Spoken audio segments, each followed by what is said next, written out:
Hello friends, Praveena Ahir kitchen YouTube ચેનલમાં આપનું સ્વાગત છે। જય શ્રી કૃષ્ણ। મિત્રો, આજે આપણે બનાવીએ છીએ ઘરની જ વસ્તુમાંથી બની જાય તેવી બરફી।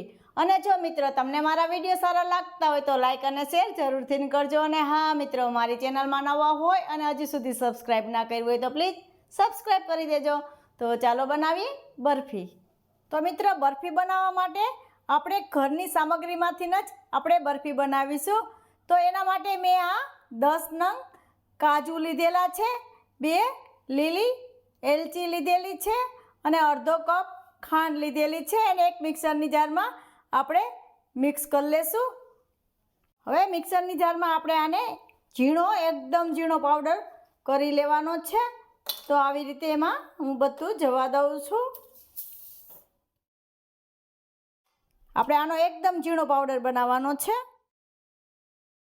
હવે આપણે ઝીણો પાવડર કરી લેશું। મિત્રો, હવે આપણે આ ઝીણો પાવડર બનાવી લીધેલો છે। જોઈ લેશું, એકદમ સરસ ઝીણો પાવડર તૈયાર થઈ ગયો છે। આવી રીતે એકદમ સરસ ઝીણો પાવડર થઈ જવો જોઈએ। તો હવે આપણે આને એક બાઉલમાં કાઢી લેશું। તો મિત્રો, આવી રીતે મેં એક બાઉલમાં કાઢી લીધેલો છે। મિત્રો, આપણે અડધો કપથી પણ થોડીક ઓછી ખાંડ લીધેલી છે। આપણે બધું અડધા કપનું માપ રાખવાનું છે। તો હવે આપણે આને સાઈડ ઉપર રાખી દઈશું।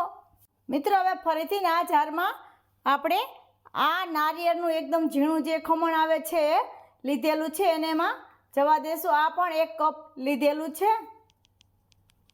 આની સામે અડધો કપ ખાંડ લીધેલી, આપણે આ 1 કપ લીધેલું છે અને આ પણ 1 કપ મિલ્ક પાવડર લીધેલો છે। મિલ્ક પાવડરથી આપણી બરફીમાં એકદમ સરસ માવા જેવો ટેસ્ટ આવી જશે અને એને પણ મિક્સરમાં સરસ પાવડર બનાવી લેશું। તો મિત્રો, હવે આપણે આ પાવડરને જોઈ લેશું। એકદમ સરસ પાવડર આપણો તૈયાર થઈ ગયો છે। આ બંને મિક્સ થઈ જાય અને એકદમ સરસ બે પાવડર સાથે મિક્સ થઈ જાય અને પાવડર પણ સારો એવો થઈ ગયો છે। હવે આપણે આને પહેલાં ખાંડના પાવડરમાં જવા દઈશું। તો મિત્રો, આ ખાંડના પાવડરમાં હવે આપણે આ મિલ્ક પાવડર અને નારિયેળ પાવડરનો મિક્સ કરેલ છે એને જવા દઈશું। મિત્રો, આપણે આ બરફી એકદમ આસાન છે। આપણે આમાં ગેસને ચલાવવાની પણ જરૂર નથી પડતી। ગેસ ચલાવ્યા વગર જ આપણે આ બરફી બનાવવાની છે।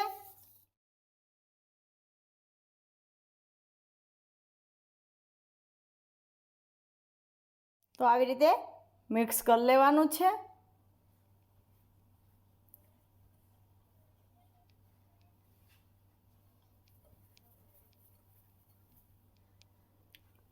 વધારે વજન નથી દેવાનું, આમાં હળવા હાથે આપણે આવી રીતે મિક્સ કરી લેશું।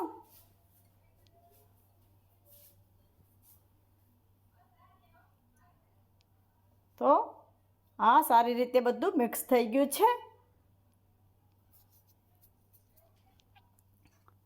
હવે મિત્રો, મેં આ આપણા ઘરની જ મલાઈ લીધેલી છે। આ મલાઈથી આપણે આને આમાં મિક્સ કરવાનું છે। તમે આપણે જેમ લોટ બાંધીએ એવી રીતે આપણે આને બાંધી લેવાનું છે। અને મિત્રો, આપણે આ મલાઈ હાજર ના હોય તો દૂધનો પણ ઉપયોગ કરી શકીએ છીએ। એમાં થોડું આપણે ઘી પણ નાખી દેવાનું, જેથી આપણી બરફી એકદમ મસ્ત બને। તો હવે આપણે થોડી થોડી મલાઈ નાખતા જશું અને લોટની જેમ આપણે આને તૈયાર કરવાનું છે।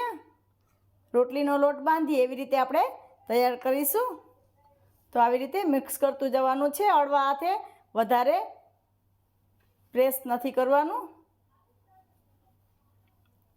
તો હળવા હાથે આપણે આવી રીતે મિક્સ કરતું જવાનું છે। તો મિત્રો, આવી રીતે મારે 4 ચમચી મલાઈની જરૂર પડી છે અને આવી રીતે સરસ મિક્સ થઈ ગયું છે। હવે આપણે આને એકદમ સરસ આવી રીતે ભેગું કરી દેવાનું છે।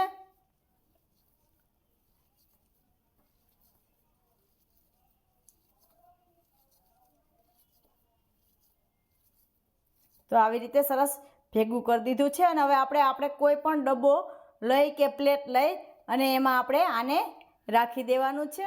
તો મિત્રો, આપણે કોઈ પણ પ્લેટ કે કોઈ પણ ડબ્બો એવી રીતે રાખી અને એમાં મેં આ બટર પેપર રાખી દીધેલું છે. એમાં આપણે આ બરફીની સામગ્રીને જવા દઈશું અને આવી રીતે હાથેથી સરસ કરી લેવાનું છે.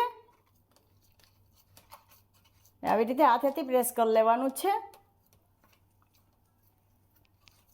મિત્રો આવી રીતે મેં સરસ ડબ્બામાં રાખી દીધેલી છે. હવે આપણે આને 20 મિનિટ માટે ફ્રીજમાં રાખી દેવાની છે.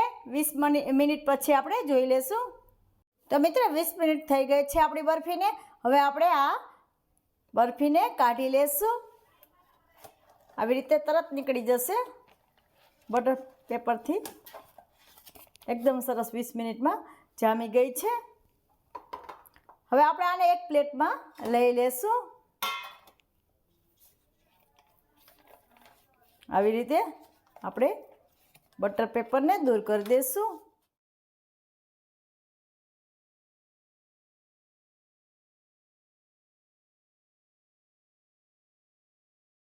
તો મિત્રો હવે મેં આમાં ચાંદીનું વરખ લગાવી લીધેલું છે. તમે આમાં કોઈ પણ ડ્રાય ફ્રૂટથી પણ ગાર્નિશ કરી શકો છો. તો મિત્રો આપણે આને આવી રીતે થોડી થોડી કિનારીને દૂર કરી દઈશું. આવી રીતે આપણે કિનારી દૂર કરી દઈશું.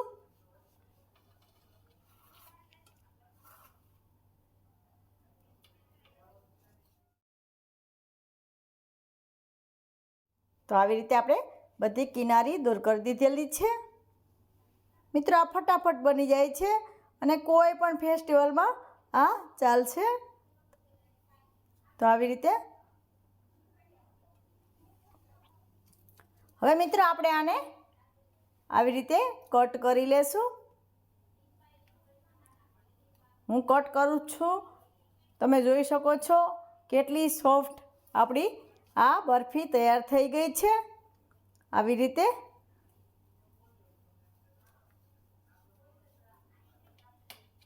હવે આપણે આવી રીતે એના કાપા કરી લેશું. તો મિત્રો આપણે આવી રીતે મેં કટ કરી લીધેલી છે. તમે કોઈ પણ શેપમાં કટ કરી શકો છો. મિત્રો હું તમને એક કાપીને પણ બતાવું છું કેટલી મસ્ત આપણી આ બરફી તૈયાર થાય છે. એકદમ મસ્ત. આવી રીતે એકદમ મસ્ત અને ટેસ્ટમાં પણ એકદમ સરસ.